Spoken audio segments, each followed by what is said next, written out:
Hey everyone, we're here today on the new camera, the Nikon D750, and it's time to reveal what I found in this package. So I got these at a local thrift store, $5 each. There's the first one, and the second one. These are both boning knives from the Ontario Knife Company. They're the Old Hickory line. You can barely see a little outline of what they are on the handles, and I think these are quite old. I'm not sure of the dates because it's hard to determine with this knife company because the style has not changed.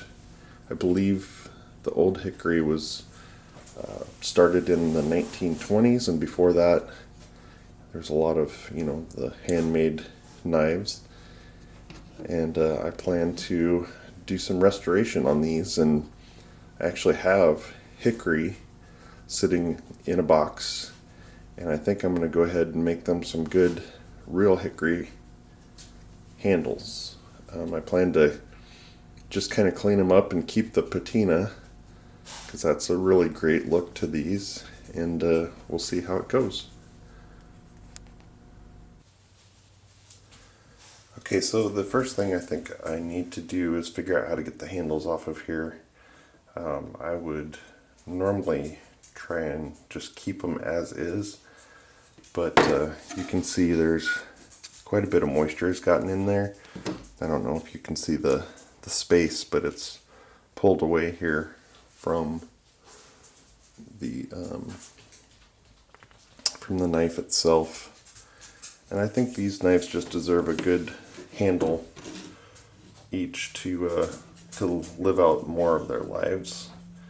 Get them good and sharpened, and we'll see what we can do with these. I think these are just brass. I'll probably have to drill them out though, because I think they're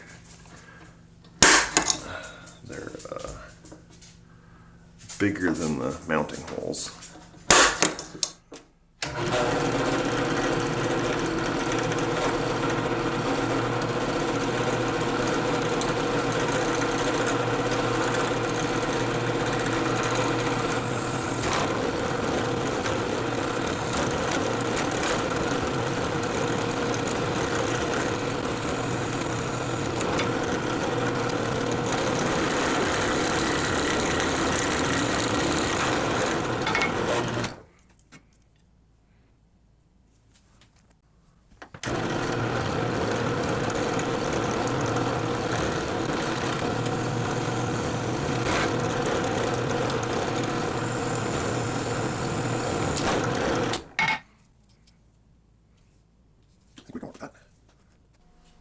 Alright, let's see if we can punch these out.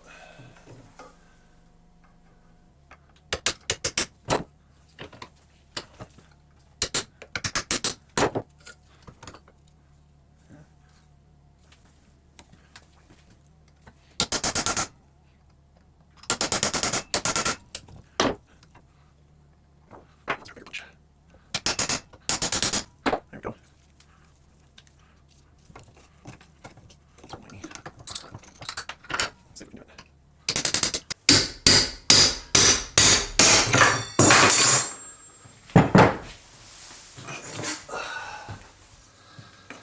And there it is.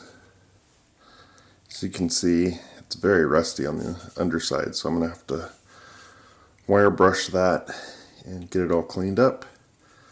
But it looks like we kept the handles intact, so I've got templates, and yeah, we'll get this knife a good new handle.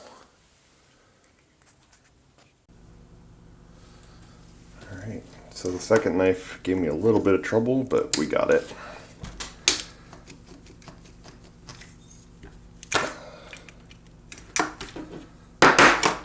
This one has even more rust. So let's get this cleaned up.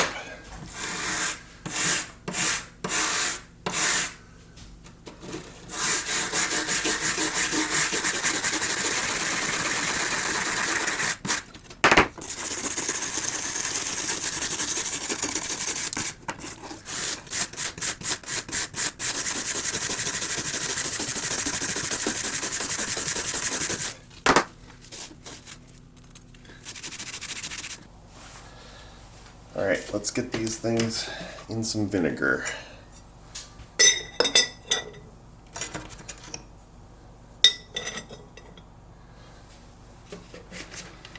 I'm just using regular household strength for now, and we'll let these guys soak for probably 24 hours, maybe 48, and we'll see how it goes.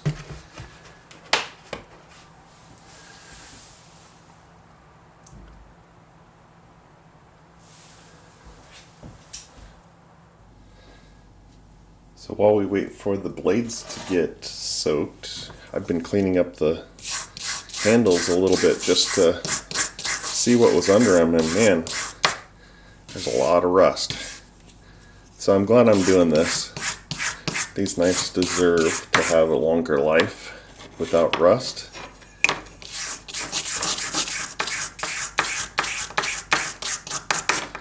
Another interesting thing is I think the rivets that they used. I don't know if you can see it, but it looks like it was a two-piece pressed together. You can see a little edge right there. All brass. I'm not quite sure what I'm going to do for pins or how to put them together, but I'm thinking copper or brass or something fun. But anyway, we'll just keep cleaning and see how this goes. Just wanted to show you here. You can see a little bit better let's see if I can focus in on it. The two-piece construction. I don't think I can get these apart, but yeah, interesting. Very simply made knives, but from what I've heard, these are very well made blades that keep an edge forever. And the lady I got them from at the thrift store said her dad was a butcher and actually used the butcher knives, and said he loved them, and for such an inexpensive price it was a great tool for everyone. Okay, so I was looking through my wood pile and I have this great piece of hickory, and I thought, wow, that'd be great for the handles since they're called Old Hickory. And I noticed that, I don't know if the grain kind of looks like hickory. I don't know if they would have used that. The website says that it's just hardwood. I'm not sure exactly what kind of hardwood they used. If anybody knows, maybe you can comment down below and let me know a little more about the history of the Ontario Knife Company and what wood they used. But for now, I think I'm going to figure out using this piece of hickory on one. And then I thought that I'd use this piece of maple for the other one. Still hardwood, a little bit softer, lighter, but maybe we can do something neat, like give it a good stain or something. It'll be fun. Stuff, and I'm trying to decide. Got this nice straight grain here. And then there's some grain over here with some knot in it, but I think I'm going to go with the straight grain for now. I think I might leave this part for a bigger knife where I can get a nice big meaty chunk out of this and show off the side grain. So let's go ahead. Give us there. Yeah, perfect.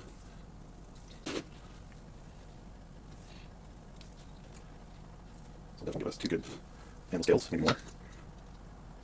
My next big task is cutting this on the saw. I just got the blade that came with it, and this is real hardwood. So get set up for that. Cutting hickory for the first time on my cheap Cobalt saw. Let's see how this goes.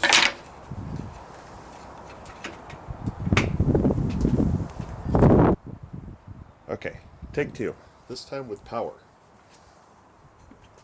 And contact.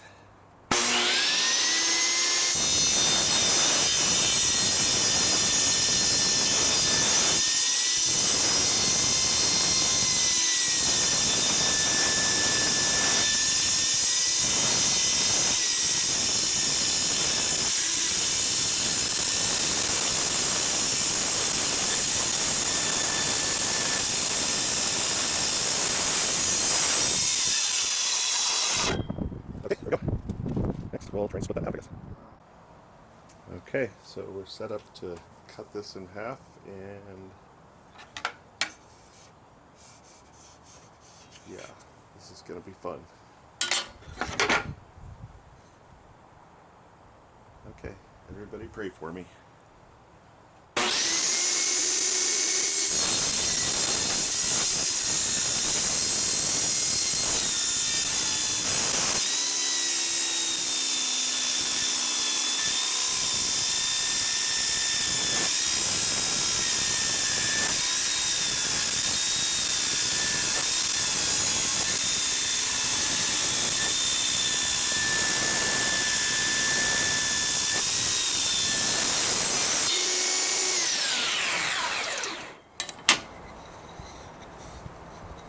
Okay,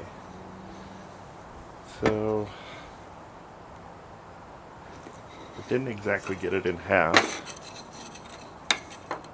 That's pretty thin, but maybe I can use that someday. This looks pretty good. I should be able to figure out where I want to use it, and gives me some thicker material to work with.